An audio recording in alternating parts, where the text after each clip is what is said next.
구약성경 열왕기상 17장 8절로 16절까지의 말씀입니다.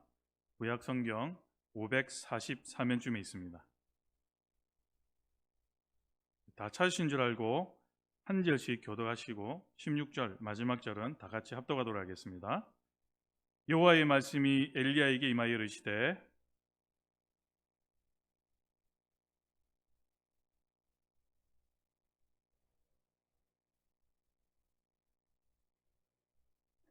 그가 일어나 사르밧스로 가서 성문에 이를 때에 한 과부가 그곳에서 나뭇가지를 줍는지라. 이에 불러 이르되 청하건대 그릇에 물을 조금 가져다가 내가 마시게 하라.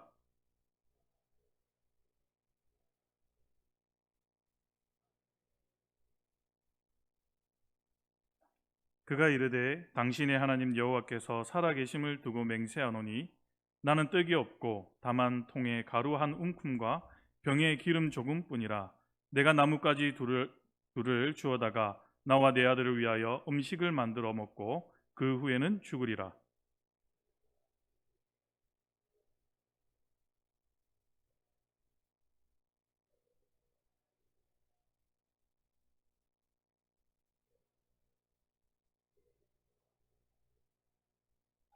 이스라엘의 하나님 여호와의 말씀이 나 여호와가 비를 지면에 내리는 날까지 그 통의 가루가 떨어지지 아니하고 그 병의 기름이 없어지지 아니하리라 하셨느니라.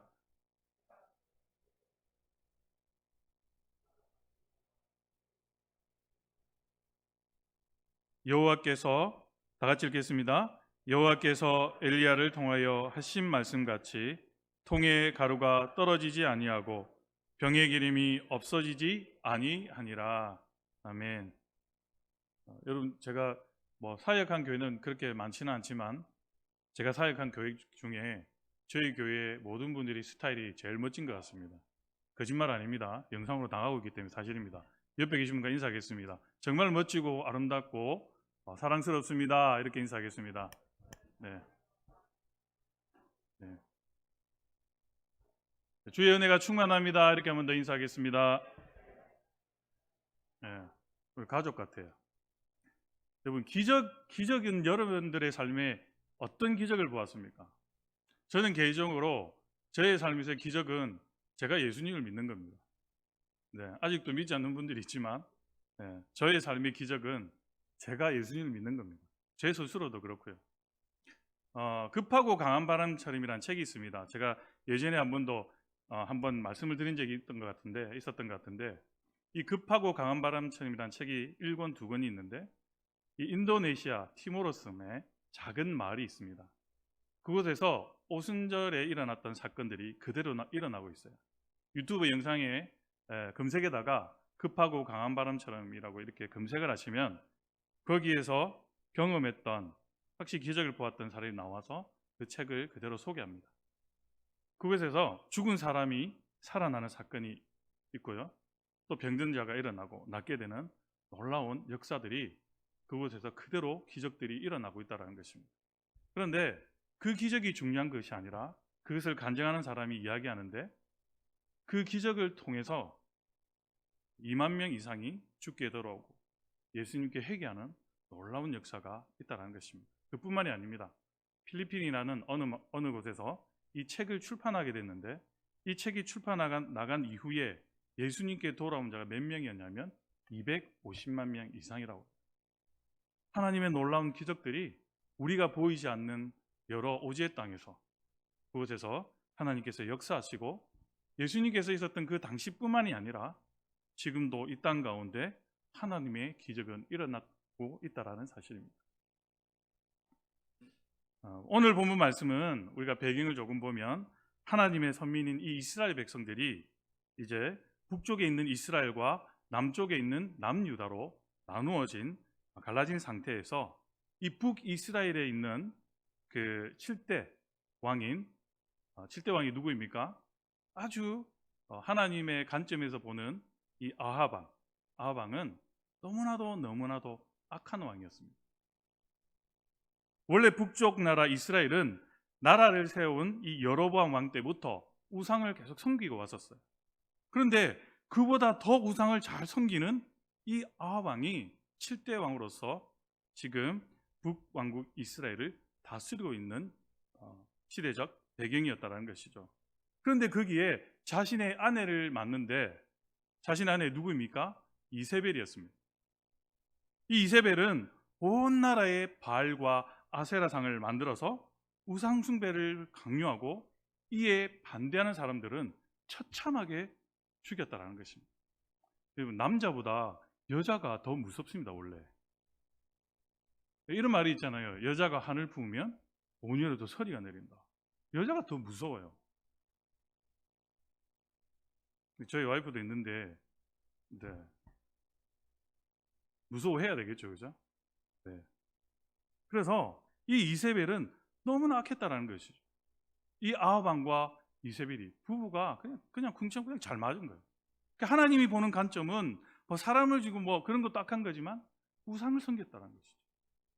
온 나라에 이 우상을 바알신과 아세라신을 섬길 수 있도록 강요했고 반대하는 자들은 처참히 죽였다라는 것입니다. 하나님을 믿는 모든 사람들이 하나님을 배신하고 우상 숭배로 돌아서게 되었습니다. 바알신은 풍요를 주고 아세라신은 많은 아이를 낳을 수 있는 다산을 준다고 하여서 이 이스라엘 백성들은 열심히 일할 생각은 하지 않고 바알과 아세라신을 섬기는데 오히려 집중하고 몰두했다는 것입니다. 하나님은 선지자를 보내어서 이 아하방을 비롯하여 모든 백성들이 이 우상을 버리고 하나님께로 돌아오기를 간청하였습니다.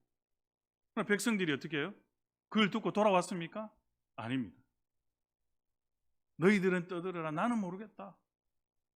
풍요의 신이시오 다산을 주는 아세라와 바알신을 우리는 섬기겠다.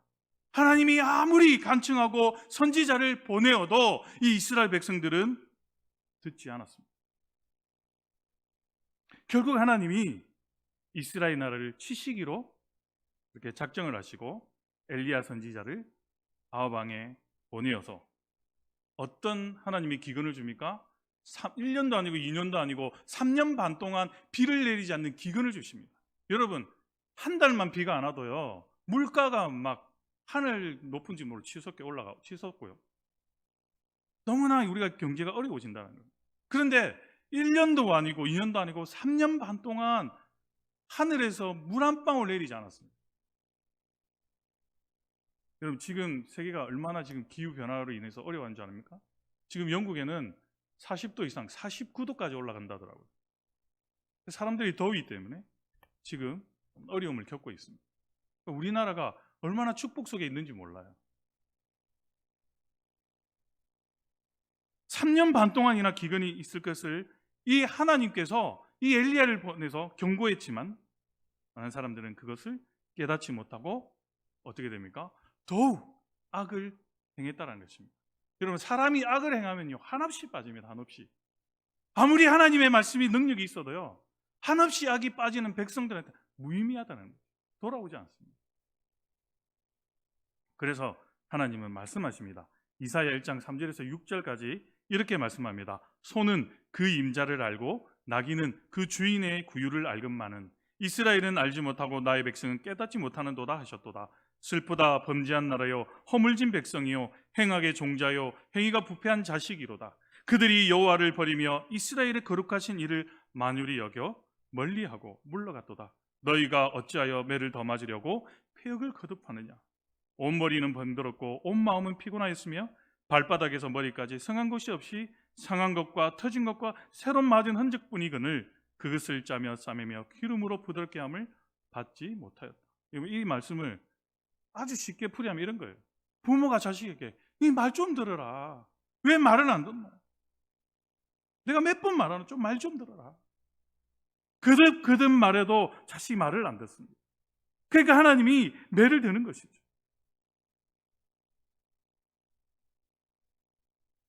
우리가 오늘 본문을 말씀을 통하여 분명히 알 수 있는 것은 하나님의 말씀을 듣고도 깨닫지 못하고 회개하지 못하면 끝내는 어떻게 됩니까? 하나님이 매를 들 수밖에 없다는 거예요. 시편 49편 20절에 종기 하나 깨닫지 못하는 사람은 멸망하는 짐승 같도다라고 말씀합니다. 오늘날도 마찬가지죠. 아무리 하나님의 말씀을 외치고 권면하려 해도 듣지 않는 사람들이 있습니다. 그때 그 자리에는 너무 좋아요. 은혜 받고 막 여기가 천국 같아요. 그러나 일상생활에 돌아가면 똑같습니다. 온전한 해결을 하지 못하죠. 그러나 회개하고 하나님 앞에 돌아오면 하나님은 자비로우시고 노하기를 더디하시며 사랑이 풍성하셔서 다시 용서하시고 우리를 싸매어 주시는데 어떻게 됩니까? 놀라운 기적들을 우리 삶 가운데서 일으켜 주신다는 거죠.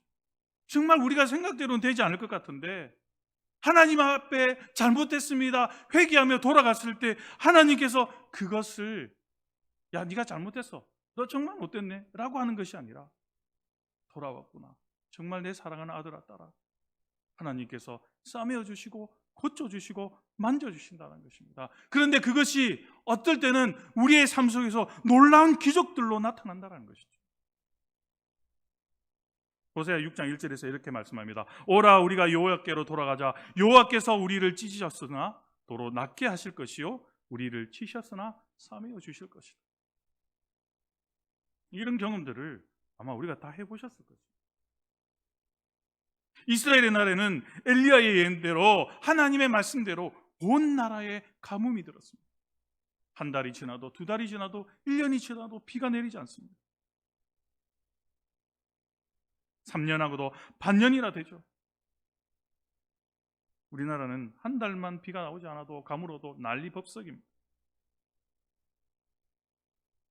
이와 같은 때에 엘리야는 하나님의 지시를 받아서 그릿 시냇가에 은둔하고 있으면서 까마귀가 가져다주는 떡과 고기를 먹고 그렇게 지내다가 이 그릿 시내도 어떻게 됩니까? 시냇가도 말라버리죠. 비가 안 오니까.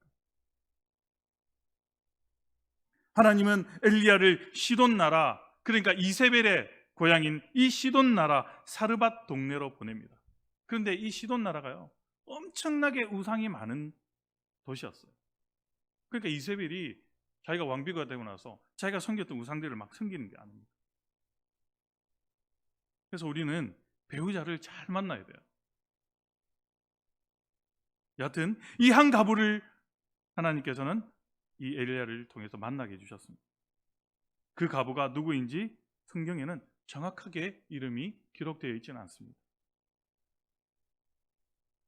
그러나 역사는 여기서부터 시작된다는 것입니다. 하나님은 절박한 상에 처해 있는 이 가부도 살리고 엘리야도 살리는 방법을 통하여 기적을 일으키셨고 또 살아계신 하나님을 이 어려운 상을 통해서 나타내셨다는 것이죠. 우리가 신앙을 생각할 때 정말 이 코너에 몰릴 때가 있지 않습니까? 그죠? 사람들에게 오해받고 나는 열심히 하고 있는데 사람들이 오히려 조롱하고 왜 나는 열심히 하고 있는데 오해받지? 그럴 때가 있습니다. 그런데요, 그럴 때가 더 큰 기적이 일어납니다, 여러분. 하나님은요, 하나님의 영광을 나타내기 위해서요, 더 어려운 상황에서 하나님의 기적이 나타난다는 사실, 우리는 기억해야 합니다.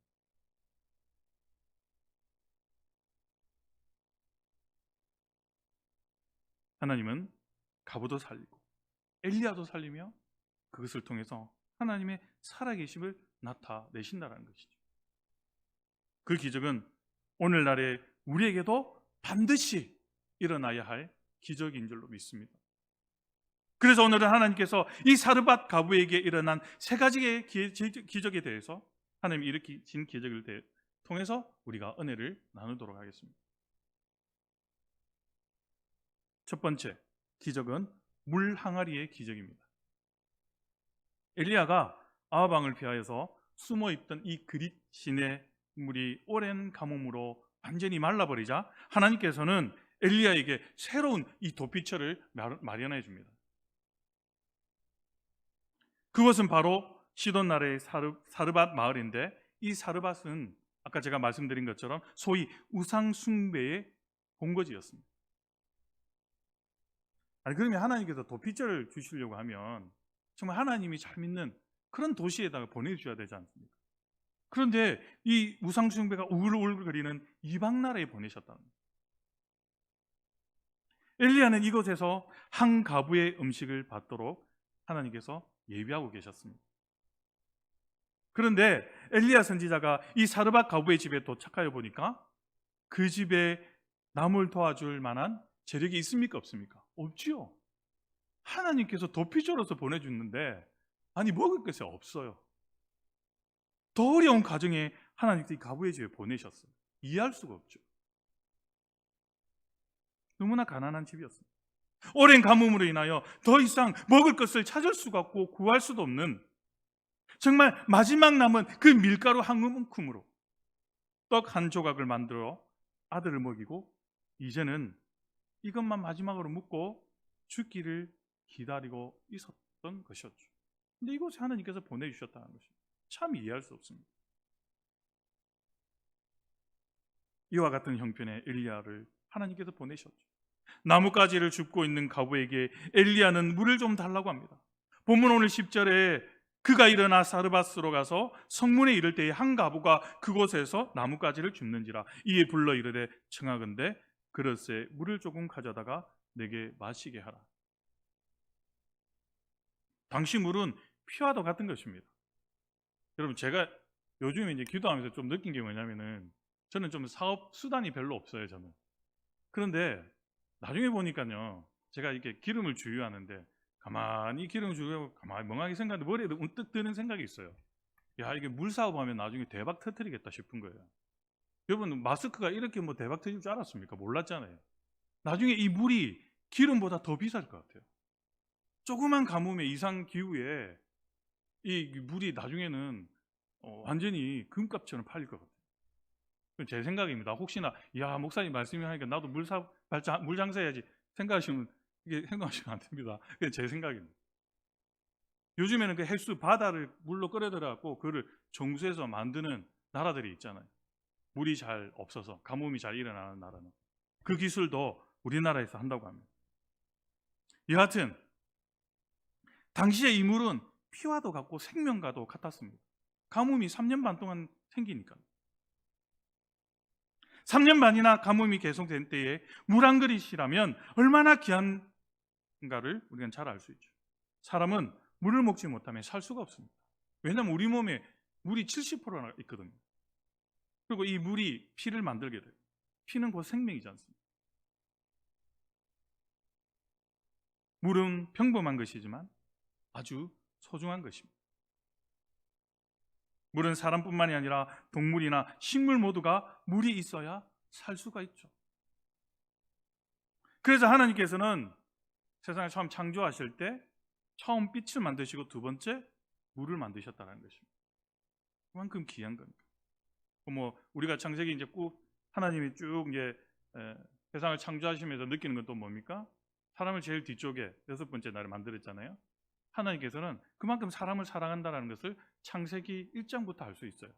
모든 것을 다 준비하시고 사람을 만드신다는 거예요. 그만큼 하나님께서는 우리를 사랑한다는 것을 창세기 1장에서도 나타나고 있습니다. 여튼 그래서 우리가 살고 있는 이 지구도 물이 절반을 차지하고 있다는 것이죠. 그만큼 물이 중요합니다. 그리고 물은 또한 예수님의 보혈을 상징하기도 하죠. 요한복음 3장 5절에 이렇게 말씀합니다. 예수께서 대답하시되 진실로 진실로 내게 이르노니 사람이 물과 성령으로 나지 아니하면 하나님의 나라에 들어갈 수 없느니라. 또 물은 제물을 뜻하기도 합니다. 성경에 보면 물을 제물로 드린 적이 있습니다. 사무엘상 7장에 보면 사무엘 선지자가 이 백성들을 미스바에 모이게 하고 백성들에게 우상을 버리고 하나님께로 돌아올 것을 외치자 이 많은 백성들이 하나님께 회개하는데 물을 기르다가 제물로 드리고 금식하며 회개한 사실이 있다는 것입니다. 그만큼 물은 중요하죠. 그뿐입니까? 사무엘상 7장 6절에 열왕기상 18장에 엘리야 선지자가 바울과 아세라상 우상의 선지자 갈멜산에서 기도의 대결을 했을 때 오히려 그곳에 번제물에 물을 붓고 하나님께서 불을 내리시죠. 불을 내리는데 그 제물만 탄 게 아니라 그곳에 있는 모든 흙과 돌이 다 녹아버립니다. 그 당시에 물 한 그릇은 돈을 주고도 살 수 없는 귀한 것이었습니다. 사르밧 과부가 엘리야에게 그 귀한 물 한 그릇을 대접하였을 때에 밀가루 항아리와 기름 항아리를 채워주신 하나님이 물 항아리도 충만하게 채워 주셨다라는 사실을 우리는 믿어야 한다는 것이죠. 우리의 재물이 축복을 받아야 한다는 것입니다. 다시 새로워져야 하고 지금까지 형식적으로 드렸던 우리의 재물과 헌금이 다시 하나님 앞에서는 새로운 마음으로 들어져야 한다는 것입니다. 여러분은 일용할 양식을 우리에게 주옵시고 이것이 기적이라는 것이죠. 하나님께서 우리에게 먹여주시고 모든 것을 주시는 것은 기적이라는 사실입니다. 하나님의, 사실은 우리가 땀을 내서 번 것이지만 하나님의 손길 하나가 거기에 다 미쳐 있다는 사실입니다.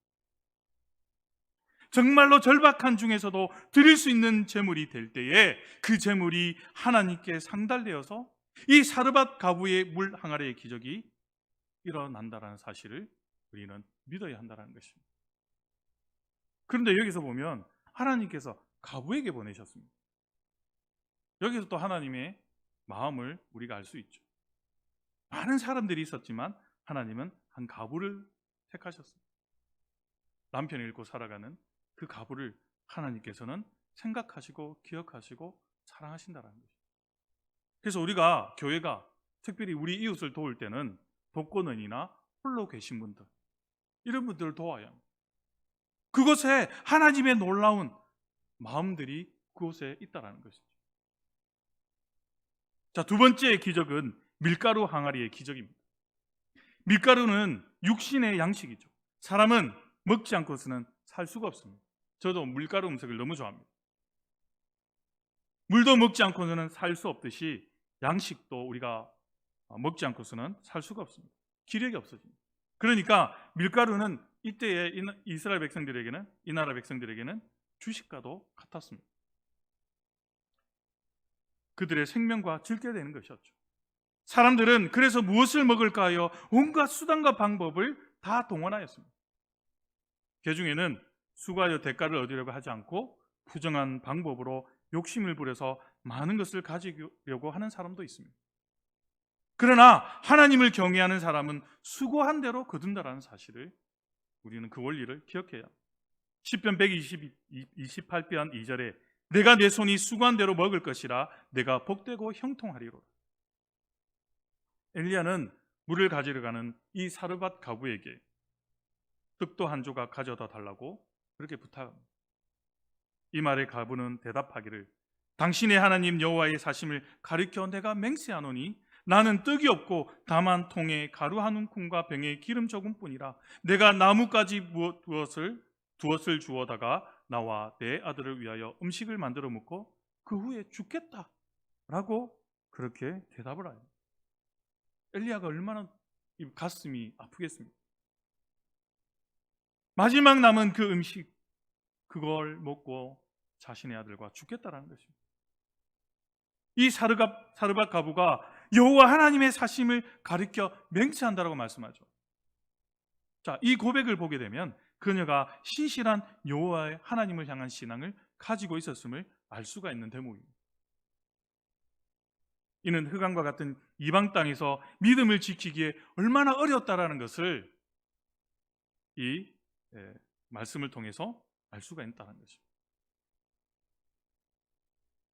그리고 하나님이 엘리야를 멀리 이방의 나라 사르밧까지 피하게 하신 이유도 알 수가 있게 되는 것이죠.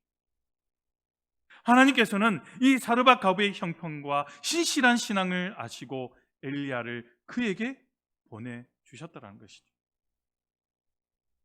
그리고 사르밧 과부에게 그의 믿음대로 살아계신 하나님을 보여주시고 필요한 것들을 풍성하게 채워주시고자 하시는 하나님의 놀라운 계획과 섭리가 있었던 것입니다. 우리는 지금 기후변화에서 조금 벗어나 있습니다. 그러나 이 어려움을 당하게 될 때 우리의 경제가 어찌 될지 몰라요. 그러나 사르밧 이 과부처럼 그 어려운 형편에서도 하나님을 향한 신실한 신앙을 지키고 있는 자에게는 하나님의 놀라운 기적들을 체험하게 된다는 것이죠.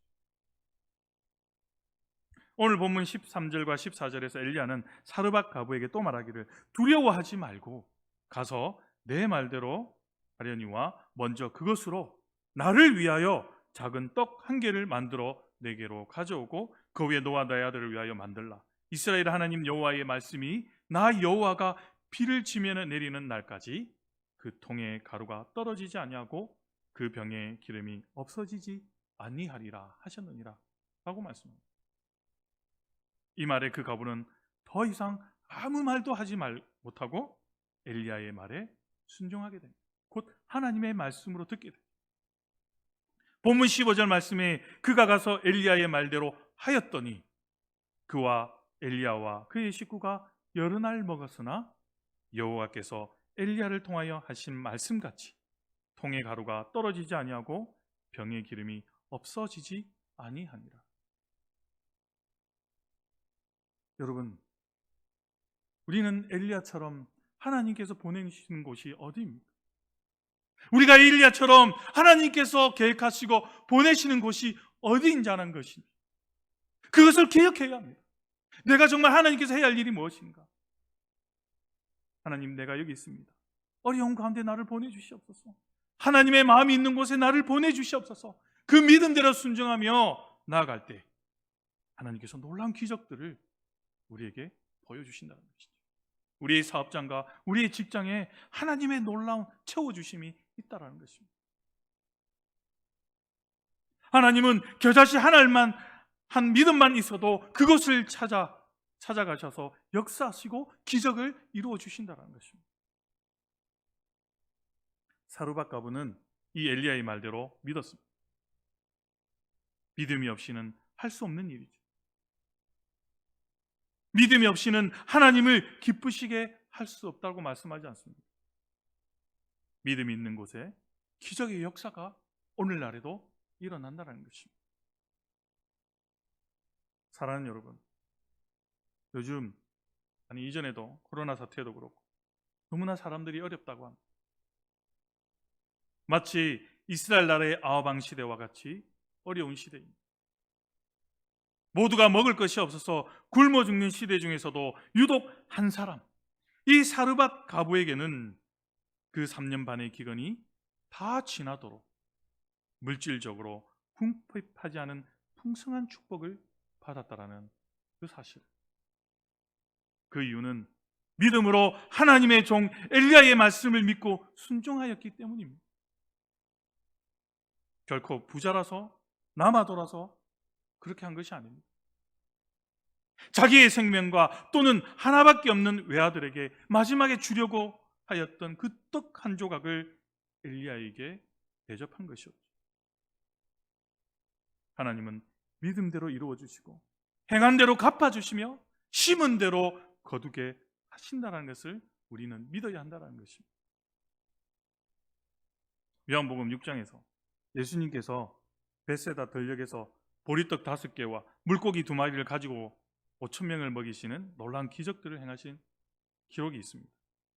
그때 떡과 생선을 드린 사람은 어린이 아니라 작은 소년이었습니다.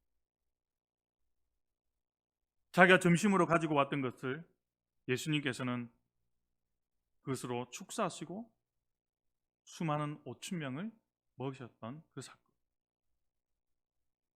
사랑하는 여러분, 이 어려운 시대 속에서 저와 여러분들의 가정이 물질의 축복을 받아서 이 어려운 시기가 다 지나도록 하나님의 기적 가운데 저와 여러분들의 가정을 지켜주시기를 주님의 이름으로 축원합니다. 마지막 3번째 기적은 기름병의 기적입니다.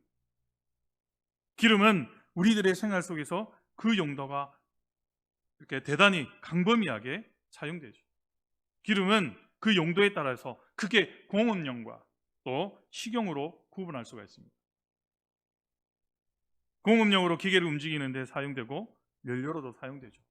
특별히 이 차에 들어가는 오일은요, 어마어마하게 중요합니다. 여러분들이 잘 모르시겠지만, 왜냐하면 이 오일의 역할은 그 엔진에 있는 모든 부속품들을 청소해주고 냉각시키고 식혀준 놀라운 그런 기능들을 가지고 있습니다. 그래서 우리가 차를 움직일 때 특히 여성분들은 시동 걸면 바로 출발하죠. 차에게 치명적인, 제일 안 좋습니다. 그래서 예의를 시켜야 돼요. 그래서 급발진이 일어나는 원인 중에 예의를 하지 않고 바로 출발했을 때 급발진이 일어난다고 합니다. 여러분에게 잠깐의 팁을 하나 주기 위해서 말씀드립니다. 항상 예의를 시키고 차를 출발시켜야 해요. 여하튼 구업용으로 쓰이는 이 연료가 얼마나 중요한지. 그래서 자동차나 비행기, 선박과 기차 등을 움직이기도 하고, 그리고 각종 기계를 돌리는 데 사용하여서 기계가 원활히 돌아가게 하고, 또 우리에게 많은 이로움들을 준다는 것입니다. 그 반면에 식용으로 쓰이는 기름은 각종 요리에 빼놓을 수 없는 정말 중요한 역할을 감당하죠. 그래서 어떤 요리라도 기름이 들어가지 않으면 맛이 제대로 나지 않습니다. 사르밧 가부도 이 밀가루 한 움큼 가지고 기름을 발라서 전병을 구워서 그 떡을 사랑하는 아들에게 마지막에 먹고 죽으려고 했던 것입니다. 그러나 그 마지막 하나도 엘리야 선지자에게 믿음으로 드렸다는 것입니다. 그랬더니 그 기름병이 기근이 다 지나가도록 없어지지 않고 오히려 차고 넘치는 축복을 받았다는 것입니다. 사르밧 가부는 죽음을 눈앞에 두고 마지막 남은 양식을 엘리야 선지자를 위해서 사용하였습니다. 예수님은 구찬 중에 2렙돈을 연복에 넣는 가난한 가부를 칭찬하였는데, 이때에 예수님께서 이렇게 말씀하셨습니다. 누가복음 21장 3절에 이르시되 내가 참으로 너희에게 말하노니 이 가난한 가부가 다른 모든 사람보다 많이 넣었도다. 저들은 그 풍족한 중에서 헌금을 넣었거니와 이 가부는 그 가난한 중에서 자기가 가지고 있는 생활비 전부를 넣었느니라. 자, 보십시오. 이 가난한 가부와 사르밧 가부가 어떻습니까? 믿음이 일치하는 것을 느낄 수 있죠. 자신이 가진 것을 다 하나님께 드렸을 때, 이번에는 내가 좀 생활이 어려우니까 이건 조금 떼서 하나님께 드려야 돼. 그게 아닙니다. 내가 가진 것을 하나님 앞에 온전히 드렸을 때 놀라운 기적이 일어난다는 사실, 지금 사르밧 가부와 가난한 가부의 이야기 속에서 알 수 있다는 거죠. 하나님은 사르밧 가부의 전적인 헌신을 보시고 그에게 은총을 베푸사 필요한 양식을 채워주신 것이죠. 이제는 먹을 것이 없어서 굶어 죽을 수밖에 없는 그 여인에게 물과 밀가루와 기름의 풍성함은 세상의 그때 축복이었다는 것입니다. 그때 금이 필요하겠습니까? 다이아몬드가 필요하겠습니까? 먹는 것이 최고였다는 것이죠. 하나님은 이와 같이 필요한 대로 우리에게 좋은 것으로 채워주시는 하나님이시라는 것이죠. 시편 107편 9절에 이렇게 말씀합니다. 그가 사모하는 영혼에게 만족을 주시며 줄인 영혼에게 좋은 것으로 채워주심이로. 하나님께서는요, 우리에게 주시기를 원하십니다. 그러나 우리가 이 사르밧 가부와 가난한 가부처럼 하나님, 내 것이 내 것이 아닙니다. 하나님 앞에 모든 것을 드렸을 때 물질뿐입니까? 내가 가지고 있는 재능, 내가 가지고 있는 시간, 내가 가지고 있는 이 건강한 육신, 할 수만 있으면 내가 하나님 나라를 위해서 쓰겠습니다.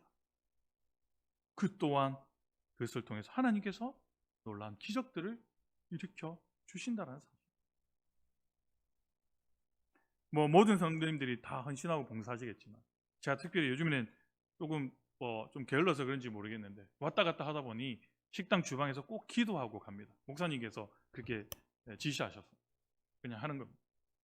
그런데 제가 이렇게 잠깐 기도하고 올라오는데 그 기도하면서 올라오는 발걸음이 너무나 기분이 좋은 거예요. 야, 우리를 위해서 저렇게 밥을 해주시는구나. 너무나 감사합니다. 그냥 기도하고, 처음에는 그냥 어쩔 수 없이 목사님께서 시켜서 기도했지만 이제는 제가 간절하게 기도가 되는 거예요. 하나님, 저는 성기를 통해서 모든 이들이 음식을 먹고 복을 받게 해주옵소서. 더 건강을 주시고, 그래서 삶의 전선에 나가서 더 하나님의 일들을 다 감당하고 복을 받는 놀라운 역사가 있게 해달라. 이것이 우리가 성공한 예배가 아니겠습니까? 예배가 우리가 요 안에서 드리는 이 순서에서 잘 맞춰서 드리는 예배도 예배겠지만 교회 와서 보이지 않는 곳에서 헌신하고 봉사하는 사람들의 손길이 하나가 될 때 이것이 온전한 예배가 되죠.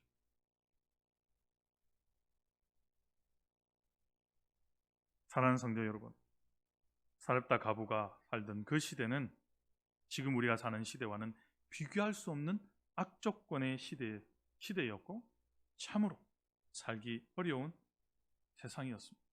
정치적으로나 아하방과 이세벨 왕후는 나라를 다스리지 않고 오로지 자신들의 영화만을 위해서 착취와 착복을 입삼고 또 종교적으로는 하나님을 버리고 우상 숭배가 판을 치는 세상이고 하나님을 믿는 신앙을 가진 사람들은 참으로 살기 어려운 시대였다는 것입니다.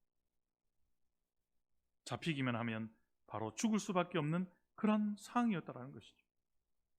거기다가 3년 반 동안이나 가뭄이 들어서 모든 생물과 샘물과 강물은 말라 물이 없고 산천초목은 모두 말라 죽어 있었습니다. 인심이 각박해져서 어디 가서 곡식 하나를 구할 수가 없는 그 세상에서 우리가 무엇을 해야겠습니까?